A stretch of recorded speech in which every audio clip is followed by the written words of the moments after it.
It's almost 9 o'clock. Good morning. Thank you for joining us on the last day of MS Ignite. I hope it's been a great week for everybody.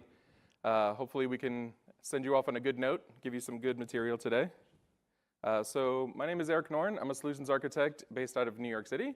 Background, I think I got started at the peak of VB6, jumped onto .NET Framework on 1.1. At my current company, I brought us from web forms to MVC, and I brought us from ASP.NET to ASP.NET Core. I've been an early adopter of .NET Core. I think we did our first Xamarin application as well for mobile. So PWAs has become the new thing that we're looking at to kind of reduce the amount of different code bases that we have.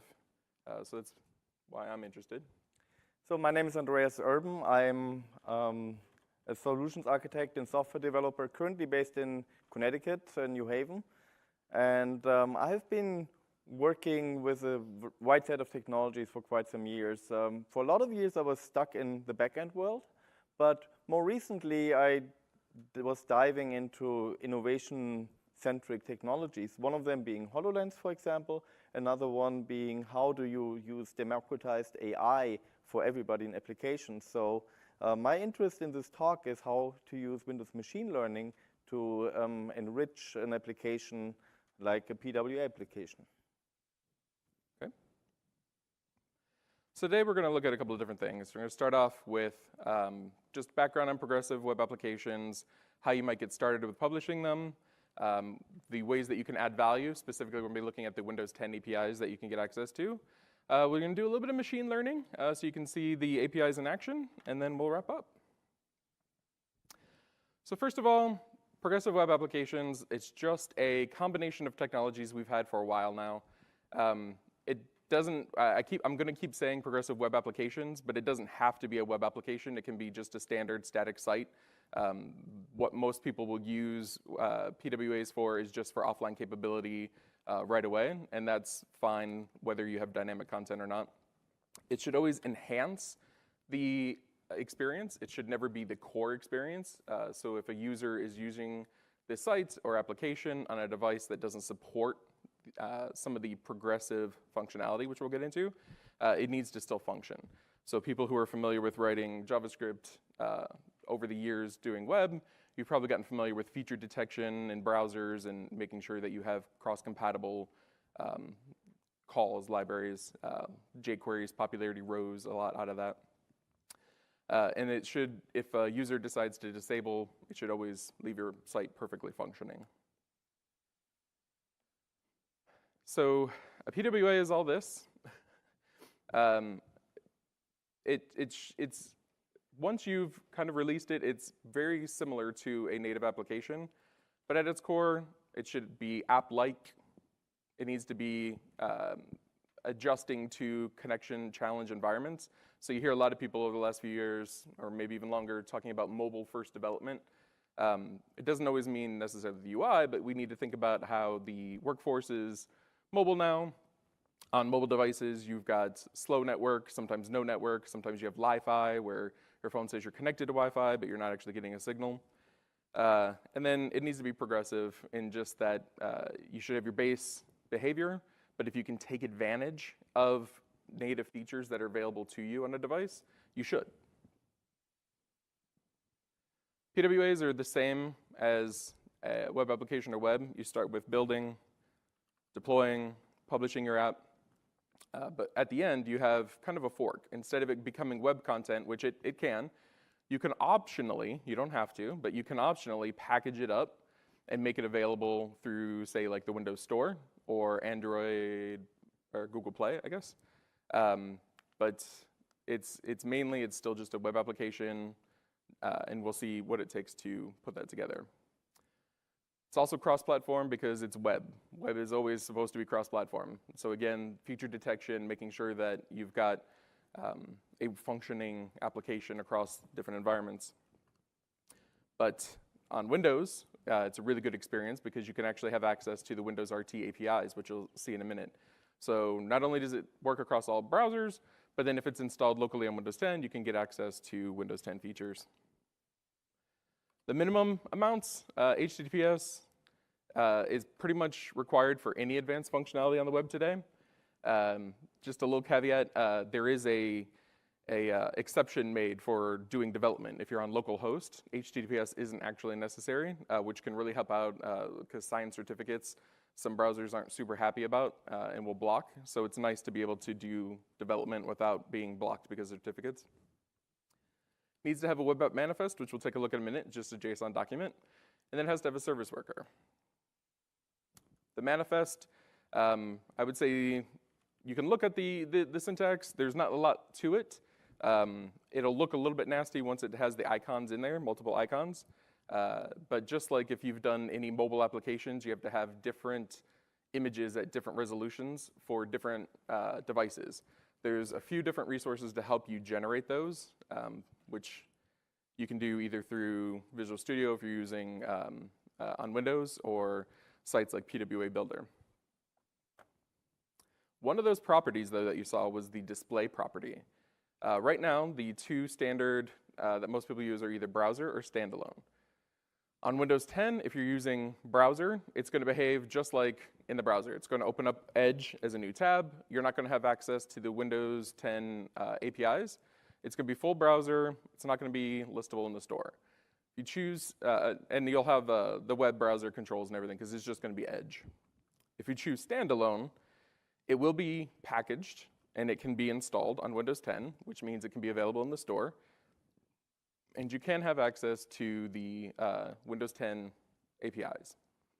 Coming in the next version of Windows, there's also the minimal UI. So the standalone just has a back button. The minimal UI will have the back, forward, and refresh, but it's going to have all the same features of the standalone UI. So the last thing we talked about was service worker. So when we're developing websites, web applications, we've kind of assumed that a user is in front of a device, like a laptop computer, that always has network connection. That's pretty typical of the way websites were built. But as we've kind of become more of a device-centric society, obviously we're accessing information on the go quite a lot. So websites need to be a little bit more reactive. So service workers become this way for you to capture network traffic, inspect what's going on, what your requests are, and decide what you want to do with that. Along with progressive web applications came the cache API, so we'll take a look at that. But it just gives you a way to say, for this given request, maybe check the cache first. If it's not there, then do a network request. Or this particular request always needs to be refreshed, so let's always go to the network first, fall back to cache, and you could do any kind of strange things in between. So let's take a look at service workers.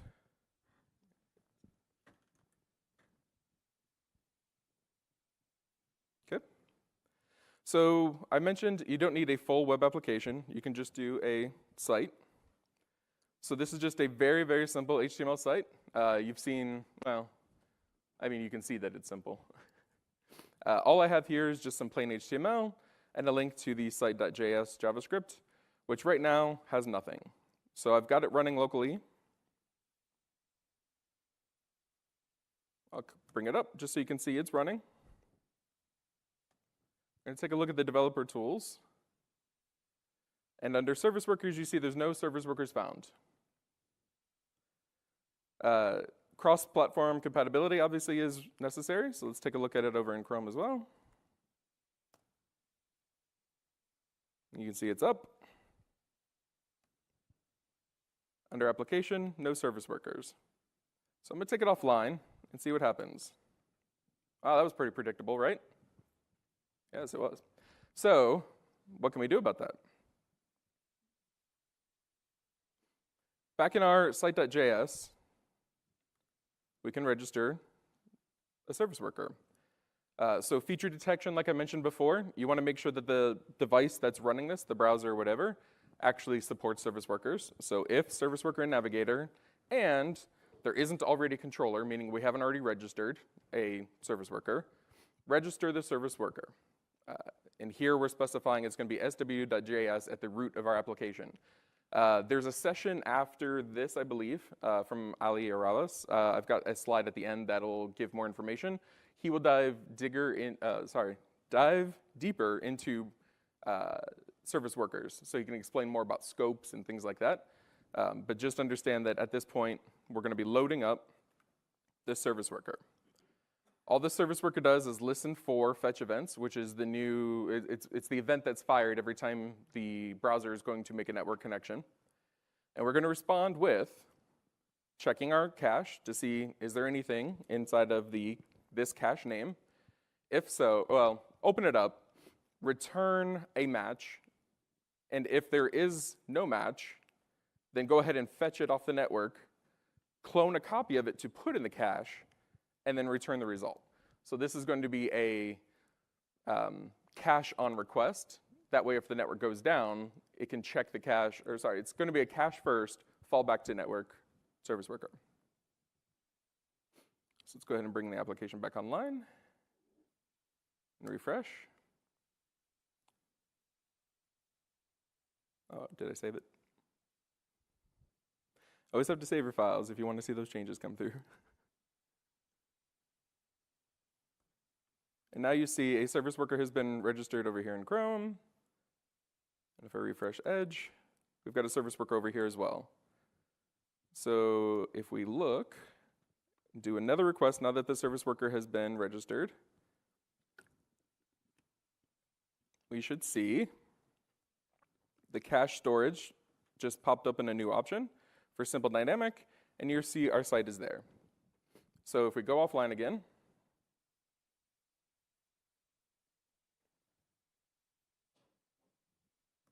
our site is still working. Cool. So let's take a look at making a change.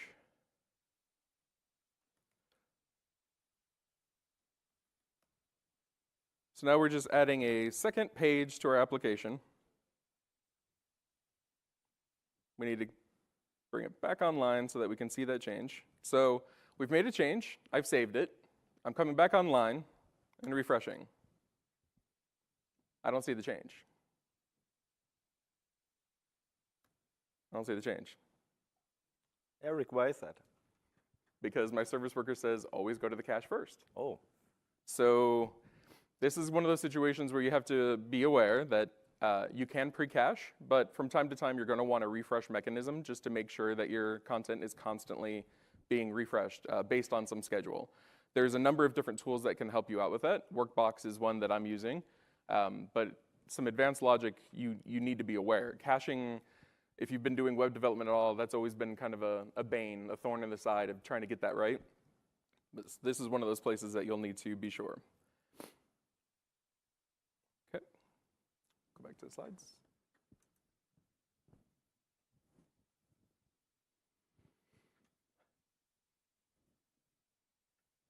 Okay, I mentioned PWAs can be packaged and put into the Windows Store, or for enterprise development, the Enterprise Store.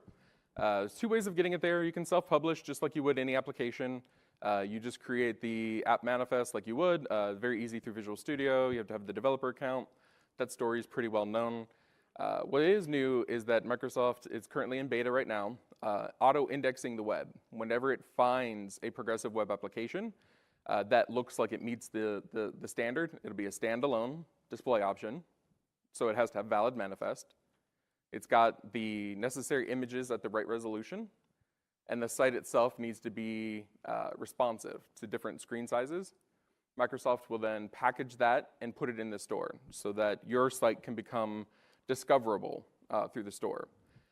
After that, you can either submit yourself before it's auto-crawled it. You could also use a robot text file to say never put it in the store if you don't want that to happen. If your site has already been discovered, you can also email. There's a contact if you check out the information on Microsoft. You can email and claim the site for yourself if it's already been uploaded.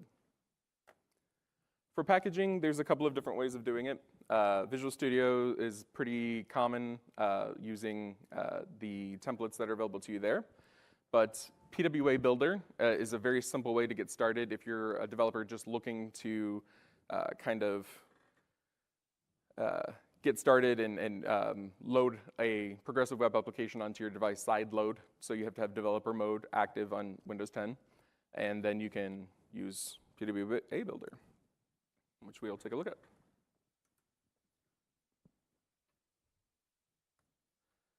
So starting with PWA Builder, we're going to use a published site, which looks there. So you just provide a URL to a publicly accessible site, which again has to have HTTPS. If your site is not publicly accessible, there is a command line interface version of this that you can use. So you can run from behind a firewall. So you can download this or use like npm. It's just a npm install -g PWA builder. And then you could run the CLI version of this behind your network.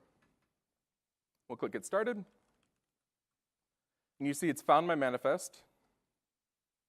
It's pulled out some information for me.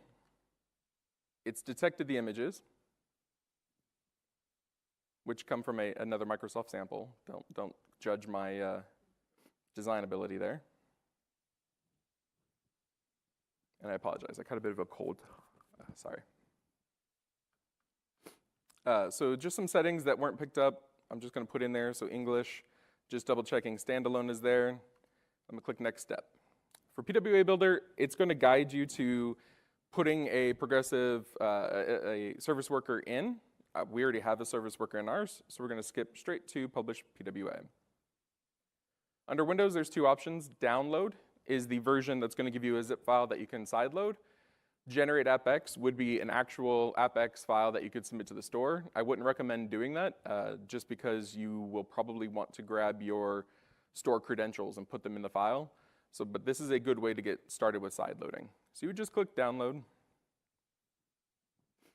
PWA Builder is going to package up the application for you.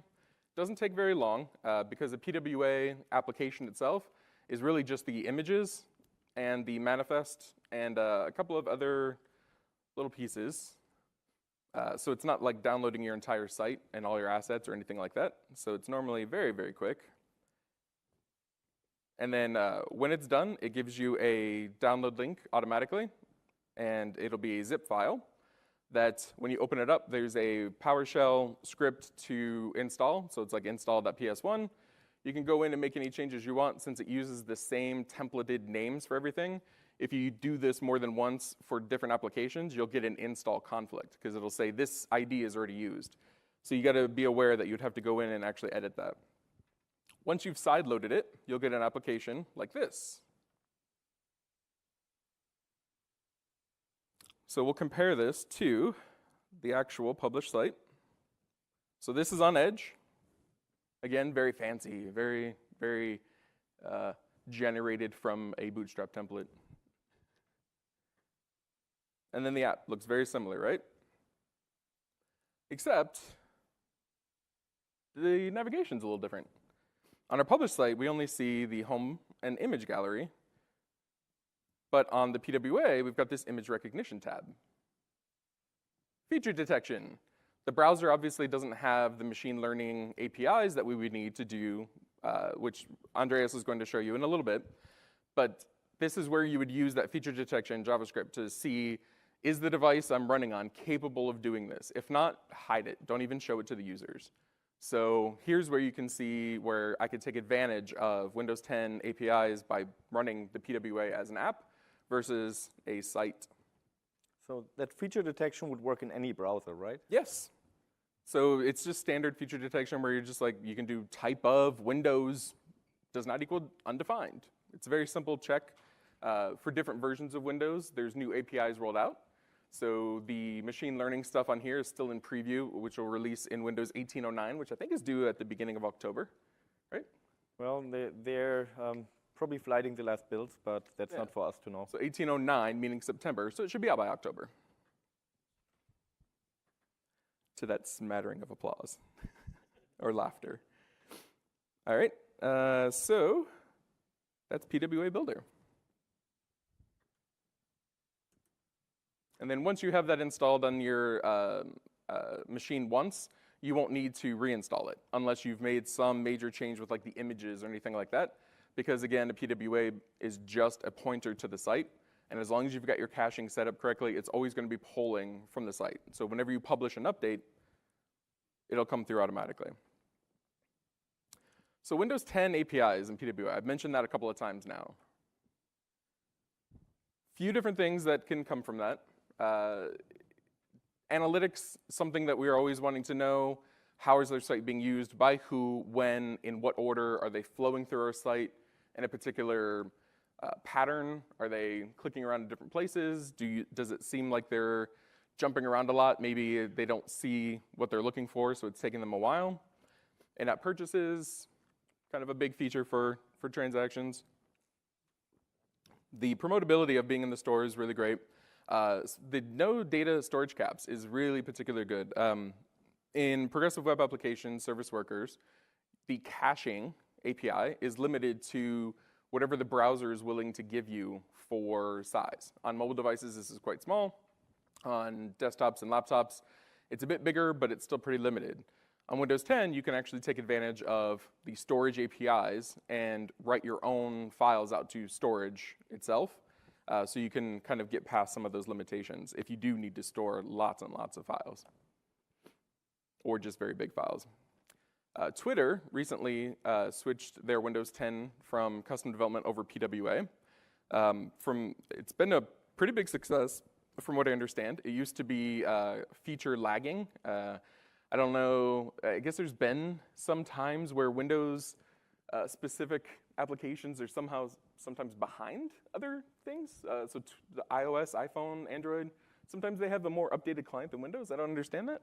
But so when they switched over to PWAs, now, since PWA, again, references the website, the Windows 10 client always has parity with the website. They don't have the exact same experience. The website does have a slight difference for when it's running in PWA, but in general, the features are kept in sync. So let's take a look at adding some Windows 10 APIs to our site.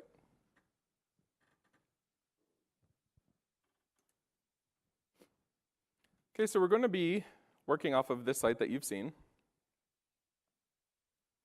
In the browser, I'm going to come to Image Gallery, in Edge, right-click, not much there.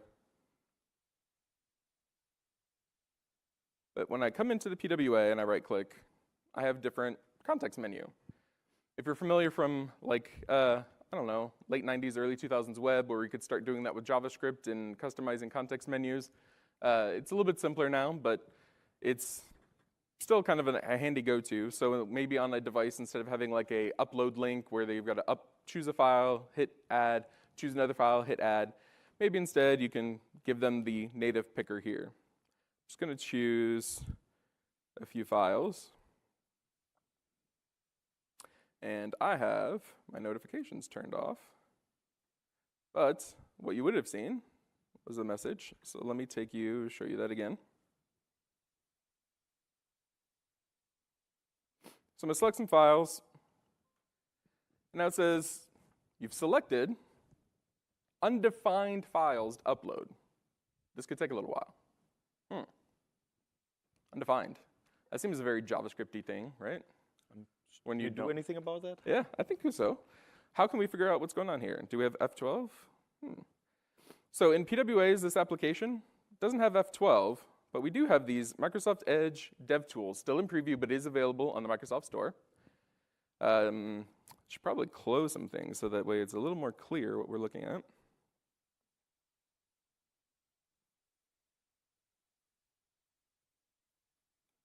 So I'll just refresh. Okay, probably this is the application. Wonder where that's going wrong. Let me try it again and see if maybe there's a console error.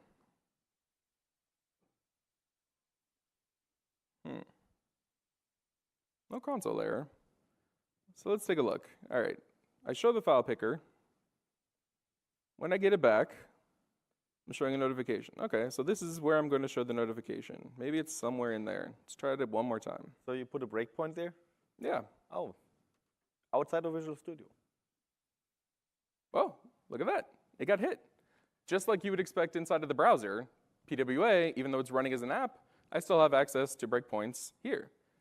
Files.count. This is Windows 10 API, right? And that's an IEnumerable, so count should be what I'm using, right? Let's take a look. Oh, it's JavaScript, so it's .length. It's an array, right? All right, so now we see our problem. So it's still showing undefined. We're going to come into our site, take a look at our JavaScript, which has a handy, oh, not this one.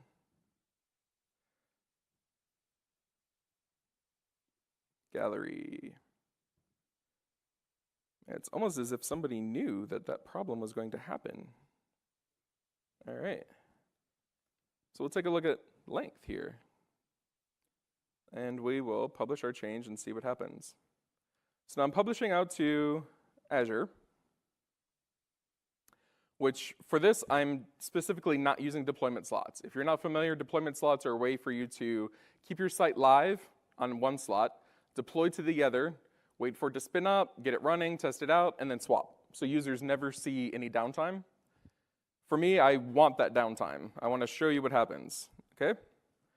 So right now, the site is not up yet. It looks like it is, but if you watch, when I click a button, 2, 3, 1, 2, 3. So there's a 3-second delay. Where's that coming from? If you've been paying attention, you would know that it's coming from my service worker. So in my service worker I mentioned before, I was using Workbox. I'm using for my certain routes, you can use regular expressions to define which kind of files you want to operate on. My default, though, is to start with network first, wait for 3 seconds. If I haven't gotten a response, return from cache. So that's where that 3 seconds is coming from. You could shorten it up, but you need to kind of find a balance between what's a reasonable amount of time for users to wait before they get frustrated, knowing that the longer user waits, the less likely they are to continue using your site, versus how slow is your server normally. So if you set it too low, maybe it's never going to refresh sources. So there's a lot of different ways of setting up how service workers work. Let's see if it's done loading. There. It's happening instantaneously now, so it's back up. So just to make sure we've got fresh, because remember it loads from cache first and then uploads and then refreshes from behind. So I just click around just to make sure that the cache gets refreshed. Select a few files. Oh. Is your breakpoint still there? My breakpoint is still there. It's persistent. Just like me sometimes. 5 files to upload. Oh, wow. Yeah, thank you. So, and you didn't need to redeploy the actual PWA UWP app because all your changes were on the web, right? Yep, everything was remote. I had network connection. I was able to pull down those changes. If I didn't have network connection, the behavior still would have been the same for a while. But once I had network connection, I was able to get to the latest. Now, how could we prevent that problem from happening in the first place? Is there anything we could do to know how do those sites work? So it'd be nice if we had some sort of maybe IntelliSense. There's nothing there under that, right? So under the covers, Visual Studio, and I think Visual Studio Code as well, they're very familiar with certain JavaScript frameworks that are used very commonly. And if they detect the file, they will load the typings for you. The Windows Runtime APIs is not one of those. I mean, Visual Studio has templates to develop UWP apps with JavaScript, right? They do. Can you steal from that in some way? Absolutely. So if you create a JavaScript UWP project, just a template within Visual Studio, and show all files, there's this hidden folder called BLD, which has a debug, WinRT refs, and then you've got the d.ts, which if you've ever dealt with TypeScript mappings, that's the file name you want. I'm just going to drag it in, even though it's not even in my same project. Just adds this little reference path here, and just like that, I've got access to the API. And not only that, even though I was doing this inside of my index.cs HTML, which I wouldn't recommend. This is very good for isolation, which for demos is great. But if you're putting your code here, that means it can't be bundled, minified, cached by your browser. So you'd want to maybe put them in separate JS files that are able to be bundled, minified, cached by the browser, and reference them from within here. But for our demo, we put it there. So that works even without using TypeScript, correct? I'm in a JS file before. This is a CS/HTML file, and there's my IntelliSense, along with the APIs that you're going to be taking a look at. Oh my Machine God. learning. I recognize those. Right? Yeah. So taking advantage of Windows 10 APIs is actually very simple. It's just JavaScript. The code samples you can find on like docs.microsoft.com, it resembles the C# stuff very closely. But there are those slight differences in some places where that IntelliSense can really help you out and save you some time. Where you can't find what you're looking for, interactive debugging, if you've gotten used to doing that on the web, that's also going to be your friend. Okay. Okay, before we move on, are there any questions on any of this? No? Great. So then, as I was mentioning before, Windows Machine Learning AI, that's coming up in the next version of Windows that's in preview right now, Windows 1809, I believe, yeah, and should be releasing soon. I'll turn it over to Andreas to show you some more advanced demos. Okay. So let's try to use the clicker, actually. Oh, it works. Oh, wow. So why would you use Windows Machine Learning in a progressive web app, right? I mean, first of all, well, everybody uses machine learning in some way to enhance the application. We'll see in a few demos how that could work. But let's have a brief look at Windows Machine Learning itself as part of Windows, right? We're not going to go very deep into it because there are other sessions for that. Just a rough overview of what do you do when you work with machine learning, specifically Windows Machine Learning, right? At the beginning, you usually have a training environment in some form or shape. That could, for example, be custom vision in Azure Cognitive Services. Or it could be whatever you want to use with TensorFlow or Caffe and so on. And you could also use Azure Machine Learning Workbench there. So when you have all this done, at one point you will have a model that you just want to use, right? This model you can then use in your application, and with the help of Windows ML, execute it better or faster on your machine without needing to do a lot of coding. So the architecture of Windows Machine Learning makes it easy to do that by, think of it being like a graphics type driver for inferencing machine learning models. It is capable of loading an ONNX file, which is a standardized container format, which we will have a look at in a little bit, and then create an execution device to execute that ONNX file. It does that in a way that it abstracts away from the actual execution hardware. So if you run on a weak processor, it will use that. But you can choose, if you run on a high-powered machine like mine here with 2 graphics cards, to use DirectX in a high-performance mode and accelerate your application even further. There are knobs for future versions of Windows that might even use specific neural processors, but I don't have them available at this time. Right now, the acceleration is primarily DirectX-based. DirectX, the downside is you need to have a DirectX 12 capable driver. So there's some older hardwares that might not be able to take advantage of this yet. So when you have all this set up, you don't need to do much, right? Typically, you create a session to execute on your wired up ONNX model. You might need to do some pre-processing, but Windows Machine Learning does a really good job of trying to do a lot for you. For example, a video frame, you can usually just feed it in, and it does all the conversions for you to the right format the model expects, given if the model has the metadata that it needs. For example, the color space and the resolution. Now, when you're ready, you're binding your inputs. You tell your session, execution session, evaluate, and get your results. And sometimes you might need to do some post-processing. For example, fish out the value that I have the highest probability, or standardize the output format to a probability format even.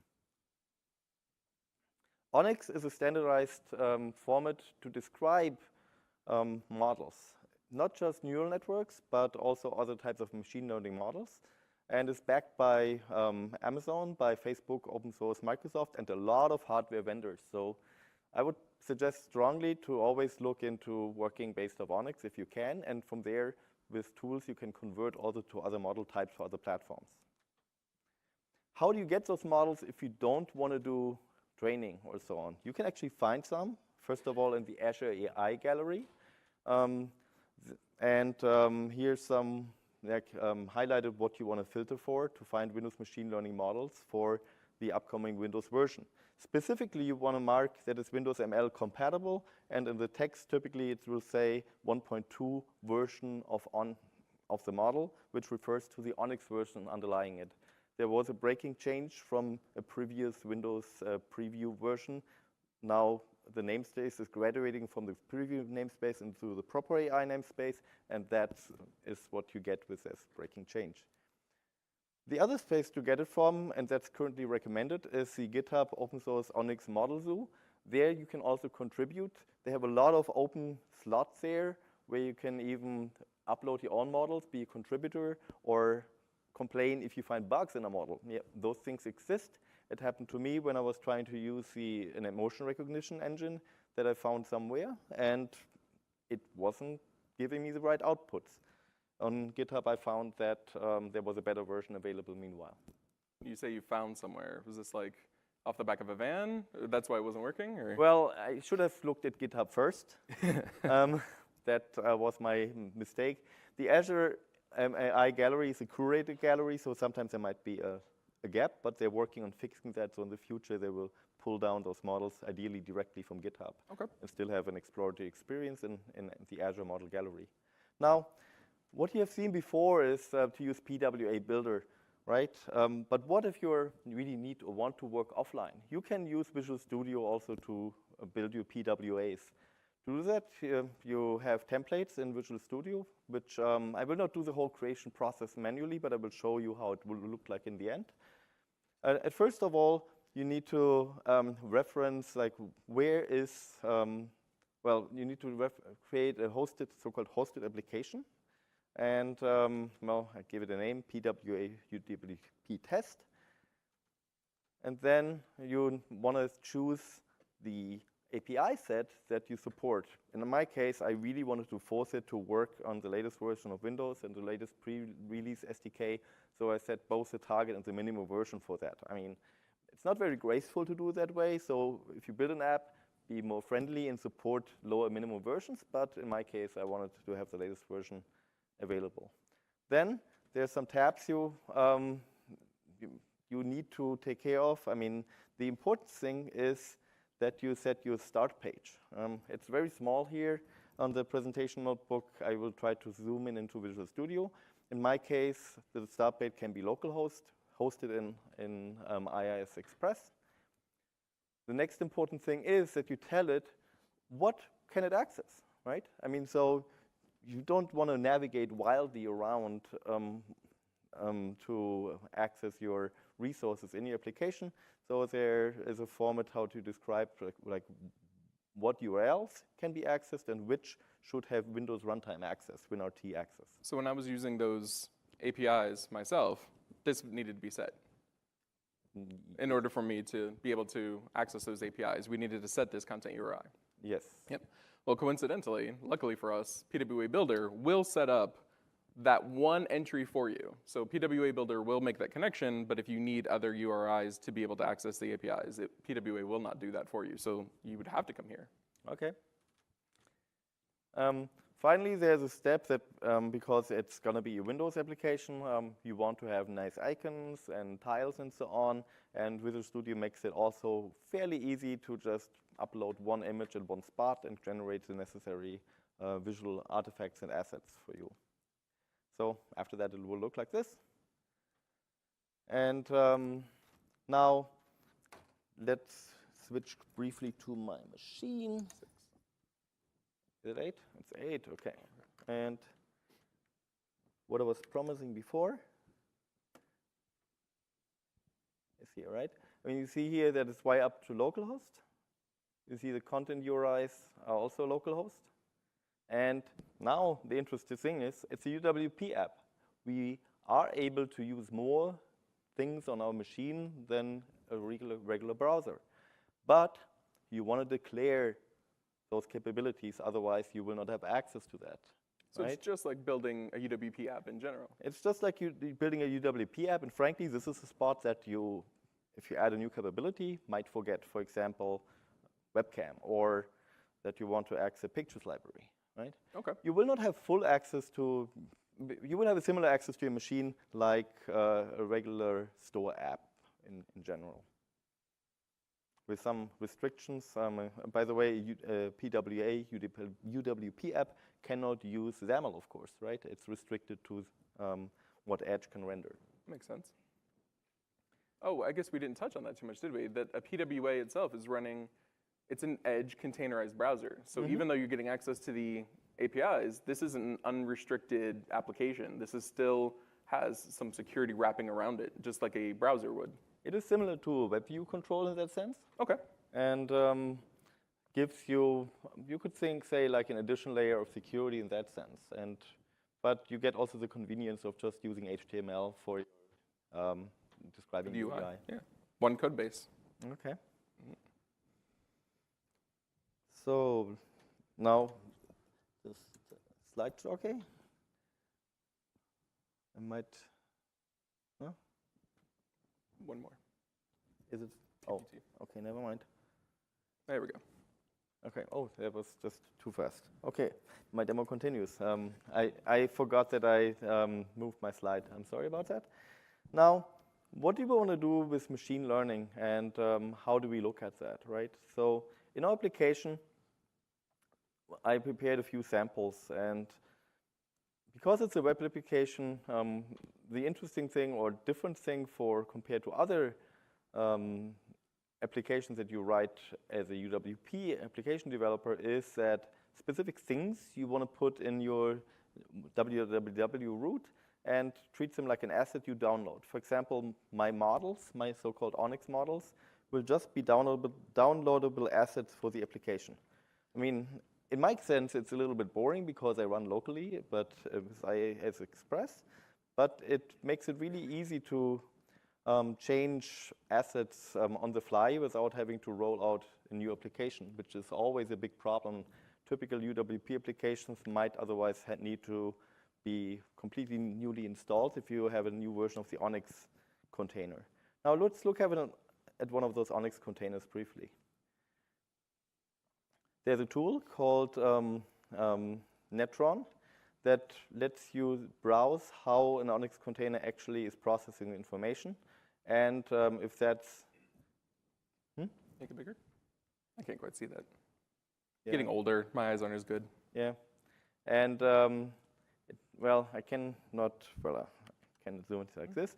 And on the right side is the most important part of it. It tells you the Onyx format version, the expected parameter names, the format of the input, and the format of the output. Now, Visual Studio, if you add it to your project, tries to be very smart and will generate a C# file that under other circumstances helps you a lot to develop your applications against WinML. But in our case, since we're not using C#, it doesn't help us very much, right? So you could even delete those from your project if you want. Now, looking at the actual code itself, I have to bore you a little bit by stepping back to the debugger that you have seen again before and attach it to my running PWA application, which is here. And as you can see, I have a few more tabs than Eric had because I have a few more scenarios to show you.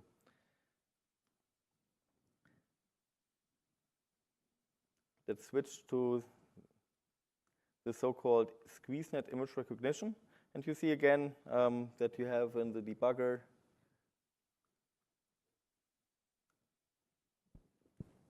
basically my HTML with added Windows-specific code, right? Okay, so at the top of that looked like some feature detection that we're used to seeing. So if we scroll up a little bit. Yep. So right there. Type of Windows is not undefined, and Windows.ai exists, and Windows AI machine learning. Mm-hmm. Okay. So this way you can also make sure that it would run on really the latest version of Windows and not try to run it on the previous version which does not have that name. Because that machine learning isn't in 1803, right? Mm-hmm. That's the current version out now. Correct.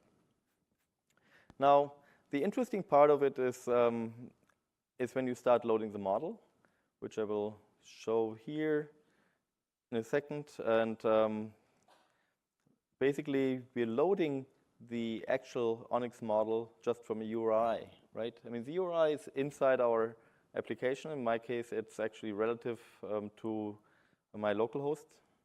And in your case, it would have been the MSIGNet PWA app. And then we instantiating a model device. The model device, as it will show, has performance characteristics I can choose, and initiate a learning model session.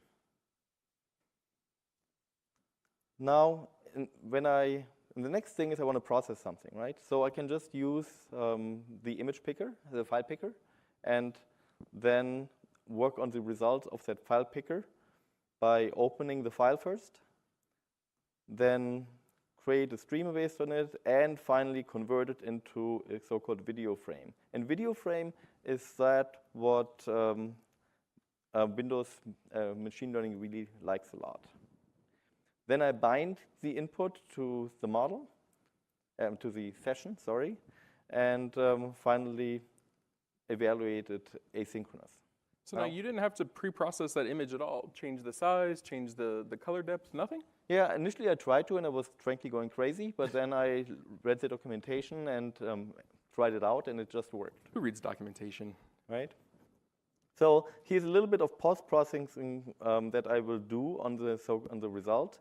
For those who work a lot with machine learning, you sometimes want to run a softmax function to get your output data into the probability space from 0 to 1, right?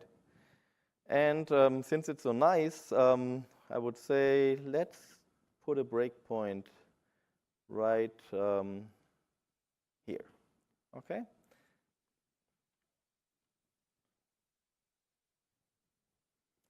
Now, my website is already running in the background, and my application is already started.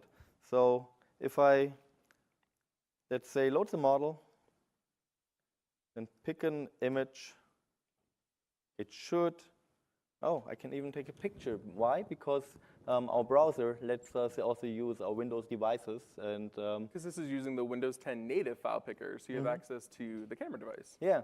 Wow. So, and we can try my face. I don't know what it will do. Well, let's actually try to use a water bottle. And open it. It's still, even though it's an image, it's technically open a file. It will then transfer it to the web server, hopefully process it. Oh, and we got breakpoint. A breakpoint. The breakpoint will say, hopefully show us the results as they were coming from Windows Machine Learning, which is just an array with, well, probability-like results, and we got thousands of those, right? Because the image, the model actually supports to detect 1,000 classes of objects. And then it's all numbers because under the covers, machine learning, AI, it's all just math. Right, and so those look a little bit more standardized here, okay? And now let's continue the run and see what it displays, what it thinks it is. It says, nipple with confidence of 0.020. Wow. That's interesting. It's not super confident on that. Maybe that's my finger in the picture, but it says water bottle is here, there. And sometimes I might have messed up the softmax calculation, to be honest. Yeah, so I tend to think there's some data scientist somewhere that just has a sense of humor. We'll find them. We'll find them one of these days. Now the same code scaffold that I have, right, which is just a bunch of JavaScript, but it really looks and feels like Windows development. I can change it with really easy to do other scenarios. For example, I'm pretty tired this morning. Wouldn't it be nice if you could also get in an application insight how users, well, feel, right? We're not doing live streaming here. The process is the same. I will load a model. In this case, I have an emotional recognition model that I also found in the Onyx zoo that I mentioned earlier. GitHub, Onyx models. Because like all good developers, we just reuse something somebody else has done, right? And here's Emotion Fur Plus. And it helps you to do on your Windows box something that you can also do in cognitive services, but you're completely independent now from any online service, right? Let's try to be happy. That looks really happy. Yeah, fake smile.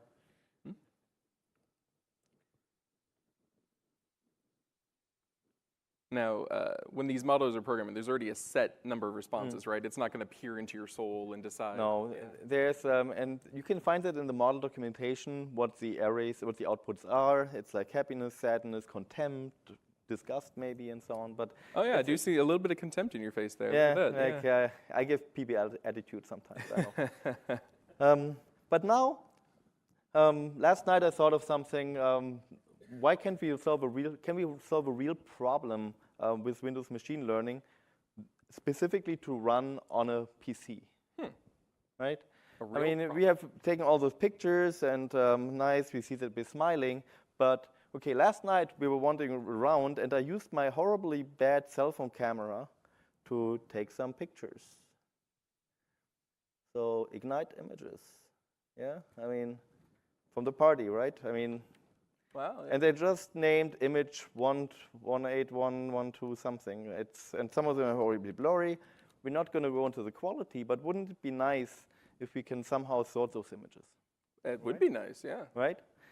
So in our last example here, large ML model, I actually found a model that doesn't have as many results as the first example with 1,000 results, but 200 classes of objects. And we can load that model. Interesting enough, that's also different from, let's say, running in a typical browser. Now, this application host has like a gigabyte of storage. The model itself is about 230 megabytes big and should do classification fairly well. That's the promise of it. We're using a gig of memory just for this now? Yeah. So we're coming in about half the size of what Chrome would use then. Yeah. Yeah, okay, cool. Okay. Now, what I made different in this example, and let me try to put a breakpoint again, is I really want to use something locally. And since it's a UWP app, I can actually write to my pictures library, right? So I could upload or find pictures of any device and have them categorized. And then, in the end, here down here, I actually make a copy based on the image tree classification to my pictures library. Now, let's try that out. See that?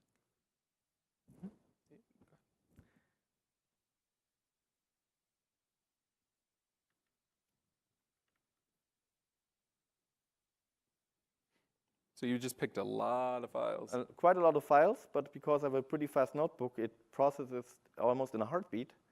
And now my pictures directory should have like let's say, a lot of weird categorizations, but there's one that, because we were yesterday in the park, oh, there's a train, right? I mean, it recognized at least one of those images in bad quality and as a train or train station. Okay. This thinks it's a bowl, but it got confused because of the hole in the barrel. So there are certainly limitations based on the quality of the model and what you're looking at, but this shows that it's actually useful. You can, for example, sort your picture library in a meaningful way if you find smart models and write a little small app with a few lines of code on your Windows machine.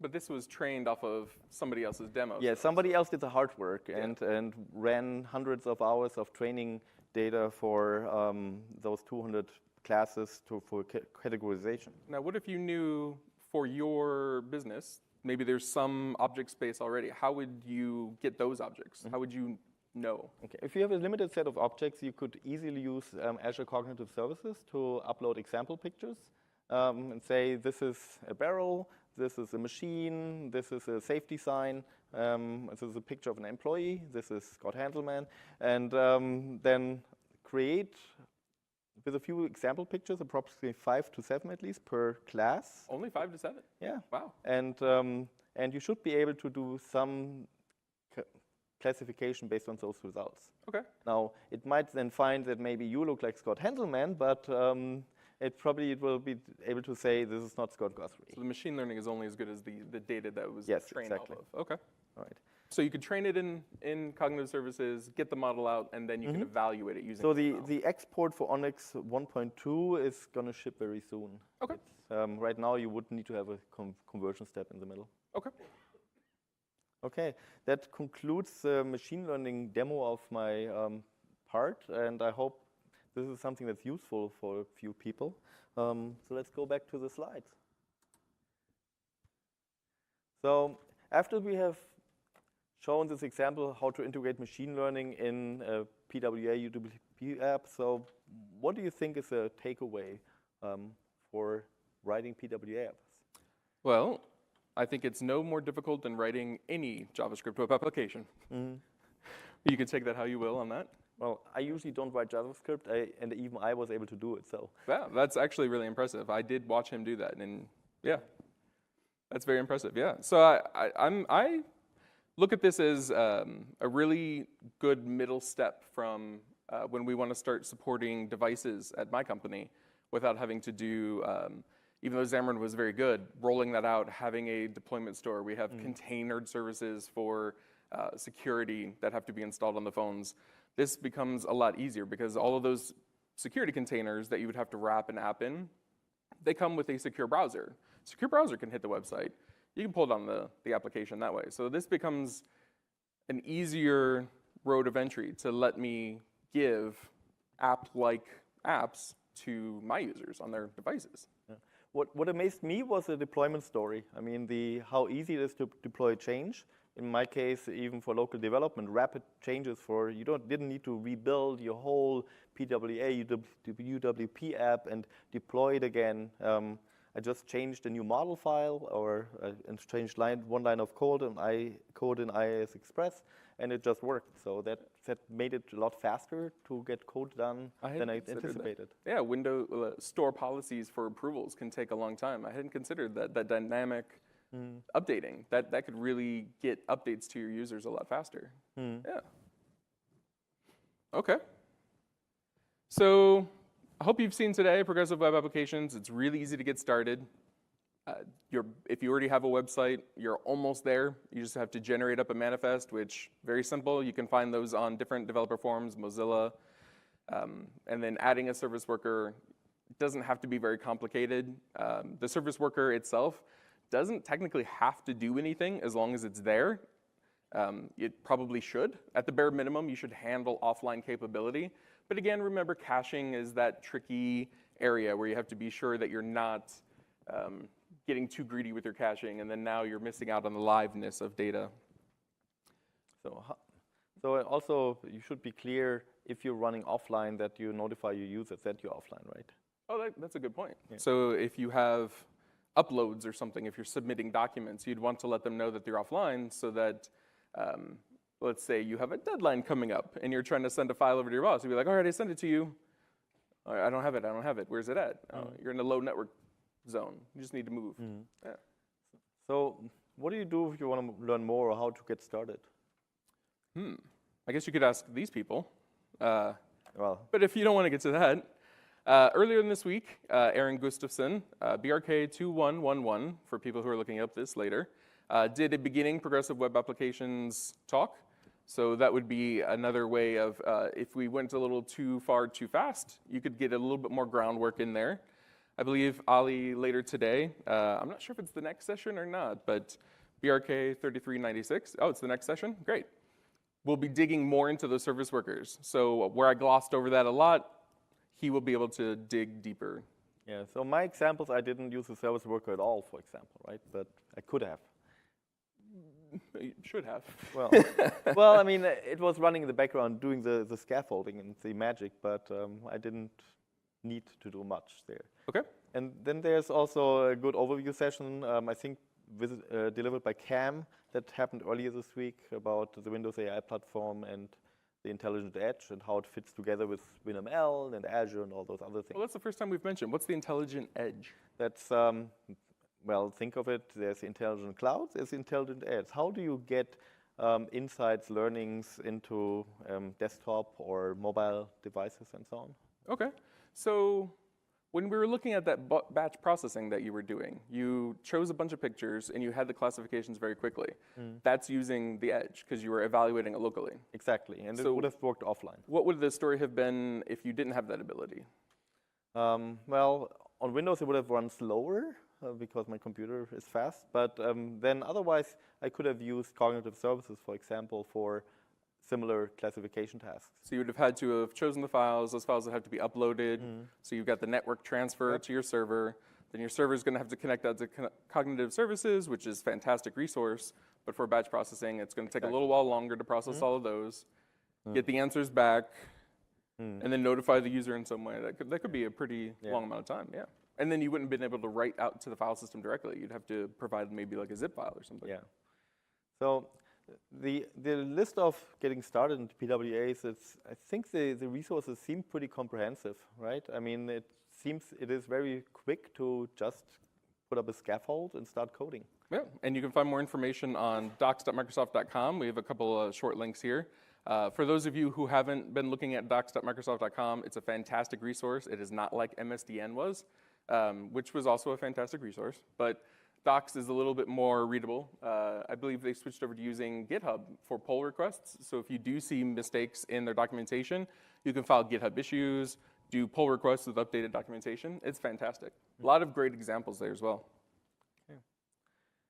All right, so the slides will be made available, and give us a little bit more time. We also will try to make our sample code available. So the only problem with that, it's using preview APIs, right? Or not preview APIs, it's using the early build of Windows, right? Yeah, so you wouldn't be able to take advantage of it unless you have the latest Insider build installed yet, but maybe we clean it up after the final version ships. So. Okay. Well, so as we're wrapping up, I know you've probably been hearing it all week, but the surveys are very, very important. We are not Microsoft employees. This is actually my first time both speaking and attending at Ignite. So getting feedback is really, really helpful for not only making me a better speaker, but if I did a good enough job, maybe getting invited back. Yeah. So please do take a look at those. Yeah, we cannot learn without feedback. It's simple as that. So we cannot improve. Constructive feedback if you could. But if you want us to be better, you got to tell us. All right. And with that, again, I am Eric Norn. You can find me at Eric Norn on Twitter. That's probably the best way to get a hold of me. If you have any questions, I would be happy to take them there. Andreas? Yeah, well, you can also find me on Twitter, on LinkedIn by my name, or you can also shoot me an email. The email was on the first slide. I didn't put it on the last slide, so. It's on the first slide? Yeah, but that's okay. Okay. I forgot it. But we're easy to find and helpful, trying to be. All right, so if anybody has any questions, we have a few mics available. Or you could just raise your hand and shout it out. Yeah, so it goes to recording. It's helpful to use the microphones. If for some reason you cannot get up because you have a disability, I will repeat the question for the recording. Okay. Sounds like no questions. Well, go on. All right, thank you, everybody. We hope you have a great rest of the day. Enjoy the rest of Ignite, and safe travels home. Thank you. Right. We're going to be sticking around a little bit if somebody wants to ask questions that are not recorded. If you're a little bit stage shy, we'll be off-site.